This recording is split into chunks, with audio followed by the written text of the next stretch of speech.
એટલે જે રીતે આ બિલાડી આ મોભેથી આ ઓલા મોભે એ પરિસ્થિતિ ડીને અત્યારે એક પત્ર લખી અને પોતાની જવાબદારી ઉપરથી હાથ ખંખેડવાનો ધંધો કર્યો છે। જ્યારે તમારી જવાબદારી કોઈ પણ બનાવ બને ત્યારે તમે આવા કોઈ લેખિત પરિપત્ર બહાર પાડેલા નહોતા, એટલે એમાંથી ડીન કોઈ સંજોગોમાં છટકી શકે નહીં। બીજું કે આની અંદર પૂરેપૂરા પુરાવાઓ હોય, કમિટીઓ રચે, પણ કમિટીઓ રચ્યા પછી એક ખાલી માત્ર સીસી કેમેરાઓ લે તો પણ એની અંદર બધી માહિતી આવી જાય। પ્લસ જ્યારે સિવિલ સર્જનનું પોતાનું બોર્ડ હજી 2 દિવસ પહેલાં પણ એની પોતાના પતિદેવના હોસ્પિટલમાં લાગેલું હોય,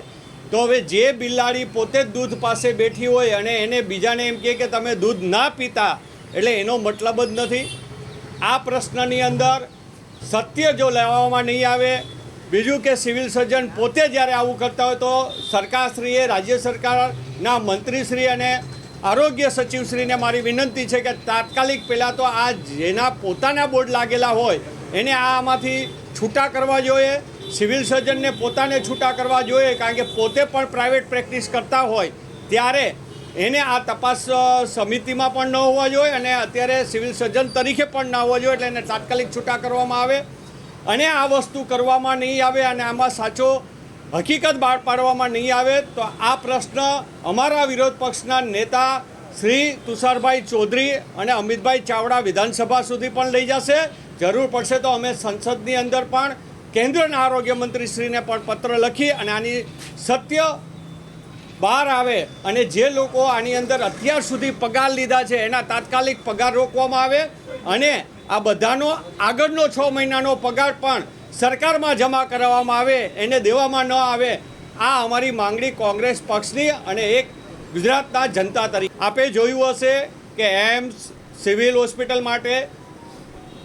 અમે આવેદનપત્રો અને હમણાં આ જ્યારે આ બહાર પડ્યું એના 2 દિવસ પહેલાં પણ કલેક્ટરશ્રીને આવેદનપત્ર અમારા કાર્યકરો અને આગેવાનોએ દીધેલું છે। પણ હકીકત એ છે કે જ્યારે વિરોધ પક્ષ જ ખાલી માત્ર કરે નહીં, જનતાએ પણ બહાર હવે આવવું પડશે પોતાના ન્યાય માટે।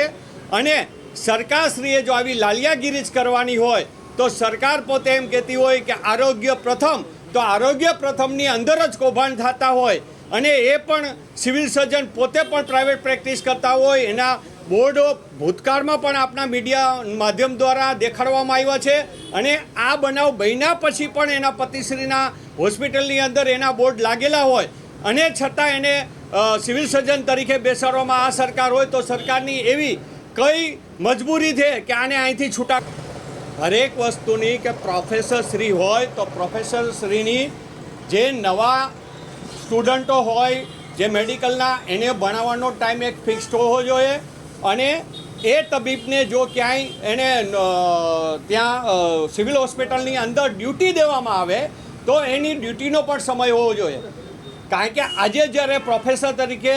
એ ભણાવતા હોય તો હું એવું માનું છું કે એ દિવસે એને ડ્યુટી ના આપે, પણ જે દિવસે એને ન ભણાવવાનું હોય તો ઓલ્ટરનેટ એની એક વ્યવસ્થા ટાઈમ ટેબલ હોવું જોઈએ કે આજે ડ્યુટી આ ટાઈમથી આ ટાઈમ રહેશે અને આ ટાઈમથી આ ટાઈમ વિદ્યાર્થીઓને આ દિવસે ભણાવશે। એટલે આવું ટાઈમ ટેબલ સ્પષ્ટ હોવું જોઈએ અને એ કોલેજની અંદર ખુલ્લેઆમ લાગેલું હોવું જોઈએ, ડૉક્ટરના નામ સહિત હોવું જોઈએ કે જેથી કરીને લોકોને પણ ખબર પડે। પણ જે રીતે મેં કીધું એમ કે જ્યારે જે મોભી હોય એ મોભી જ બહાર પ્રેક્ટિસ કરતા હોય તો અન્ય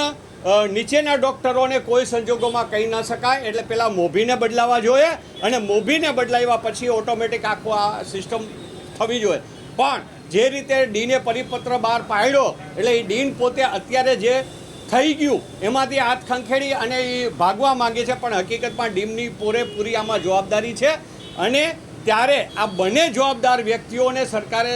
છૂટા કરવા જોઈએ અને જે કમિટી રચાય એમાં આરોગ્ય સચિવની નિમણૂક થવી જોઈએ અને એના નેજા હેઠળ આખી આની સમિતિ દ્વારા તપાસ થવી જોઈએ।